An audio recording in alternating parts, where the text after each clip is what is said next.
tem sido crescente, tanto no meio gospel e no meio cristão, evangélico, quanto no meio secular também uma pregação de estilo coach, né? Um estilo mais aí que visa encorajar, né? Palavra de ânimo, que busca destacar, né, a figura do homem como central, né? Como uma exagerada meritocracia, o homem faz e por se tornar merecedor por fazer qualquer coisa, então passa a ser digna, né, de receber os favores de Deus, né? Então a pessoa ela cresce diante de Deus pelos próprios méritos, porque ela merece, porque ela é importante, porque ela é valiosa, etc, etc. Mensagens de que você vai vencer, né? Deus vai te honrar, Deus tem que te honrar, como que botando Deus numa saia justa e tudo mais. Nós realmente merecemos o favor de Deus? Essas pessoas que elas ah, essas pessoas que se dispõem a falar, né, meditar, refletir a respeito da palavra, a respeito de Deus, do caráter de Deus, ela tem que estar ciente que essa sua análise, que essa sua observação tem que passar pelo crivo da palavra de Deus. Ela tem que ser avaliada pela própria Bíblia. Pois bem, como então tem surgido aí essas pregações aí, né? Essas afirmações que o homem é valioso diante de Deus e de que o homem é merecedor, digno, etc. O que a palavra tem a dizer sobre isso? Vamos ler aqui um texto que fala um pouquinho a respeito do favor de Deus, né, da parte de Deus para conosco. Abra a sua Bíblia no livro de Romanos, lá no Novo Testamento, capítulo 3, versículo 23 e 24, que diz o seguinte: Pois todos pecaram, veja, pois todos pecaram e carecem da glória de Deus, sendo justificados gratuitamente por sua graça mediante a redenção que há em Cristo Jesus. Primeira coisa, todos pecaram. Se nós regredirmos um pouco no versículo do mesmo capítulo, versículo 10, olha o que diz. Como está escrito, não há justo nenhum sequer, não há quem entenda, não há quem busque a Deus, todos se extraviaram, a uma se fizeram inúteis, não há quem faça o bem, não há nenhum sequer. A nossa posição diante de Deus, ela, quando nós não estamos em Cristo, ela reflete o pecado original de Adão e Eva, né? Quando Adão caiu. O que é o pecado original? O ato de se afastar de Deus. O ato de se afastar de Deus é herdado por nós a partir de Adão. Todos nós, na carne, naturalmente tendemos a nos afastarmos de Deus. A palavra diz que o pendor da carne é inimizade contra Deus. O pendor da carne é justamente o pecado original, de nos afastarmos de Deus, de tomarmos um caminho oposto ao qual ele nos aponta. Então, nós nos fizemos culpados e adversários de Deus, andando na contramão ao caminho que ele nos indica. Então o que merecíamos, uma vez que nós já nascemos com este pecado original implícito em nossa natureza, o problema está em nós, então nós seríamos dignos de condenação. Porém, aqui o versículo 23 diz: e carecem da glória de Deus. 24 diz: sendo justificados gratuitamente.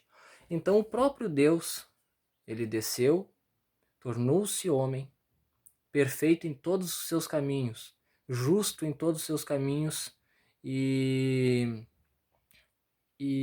inocente em todos os seus caminhos. O inocente pagou no lugar de todos os culpados, pois a palavra diz que ele tomou sobre si as nossas iniquidades, a minha e a sua. Nós somos iníquos. Então hoje o que nós temos diante de Deus, o que nós possuímos diante de Deus, quando nós aceitamos a Jesus Cristo como nosso único Senhor e Salvador, o único caminho que leva a Deus, o único intercessor entre o homem e Deus, tudo isso que nós temos de direito diante de Deus, nos foi oferecido por méritos de Cristo, não pelos seus méritos, não pelos meus méritos, mas pelos méritos de Cristo. Ele desceu, ele cumpriu tudo o que tinha que cumprir. Ele foi fiel, verdadeiro, justo, completamente o contrário a todos aqueles que viraram as costas para ele. O ato dos apóstolos fugirem diante da prisão de Jesus simboliza este ato do pecado original, as pessoas se afastarem de Deus.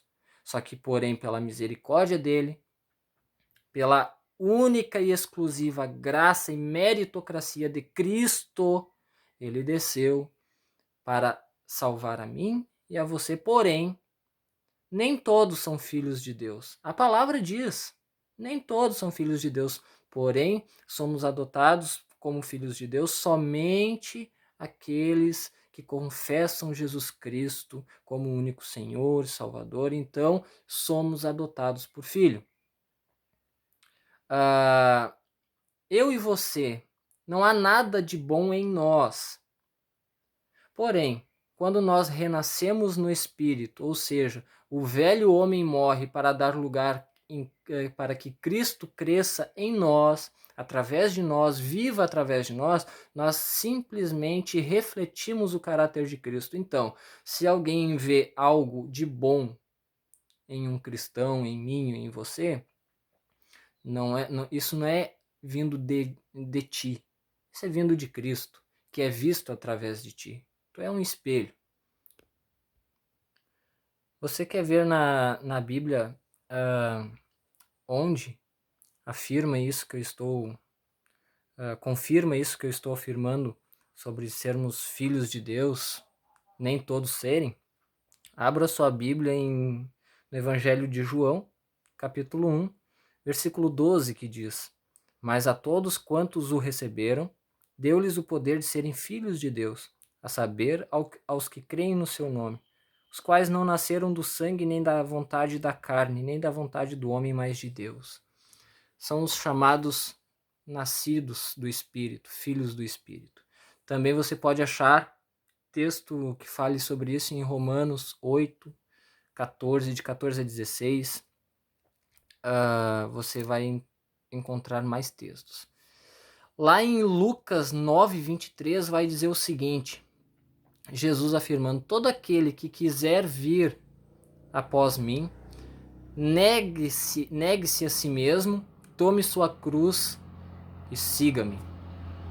Todo que quiser vir após mim, todo que quiser ser cristão, o primeiro passo, negar-se a si mesmo.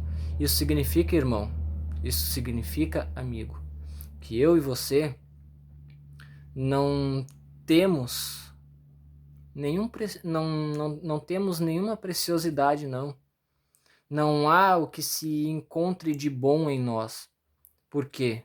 É necessário que nós morramos para que Cristo cresça em nós. Então nós somos renascidos espiritualmente. O velho homem morre para dar lugar ao novo homem, que cresce espiritualmente em Cristo. Então, primeira coisa para seguir a Cristo é negar a ti mesmo. Reconhecer que os teus caminhos são caminhos de morte. Reconhecer que os teus caminhos são caminhos contrários aos de Deus. E que não há meritocracia em nós. Não há o que se encontre de bom em nós. Quando alguém a partir do momento em que você renasce em Cristo, é até simbolizado pelo batismo. O ato de submergir na água, o velho homem morre, e no ato de ressurgir da água, o renascimento espiritual em Cristo. Então, tudo indica a morte do homem carnal para o renascimento do homem espiritual. Então, não caia, irmão, nessa cilada aí de que você é especial, de que você tem merecimento, você tem méritos diante de Cristo. Não, não. Tente comparar isso com o ato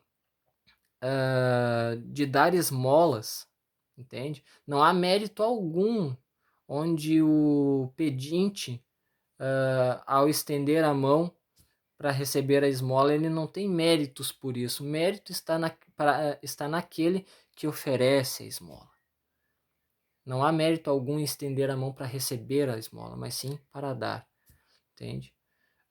Deus nos deu a dádiva da vida.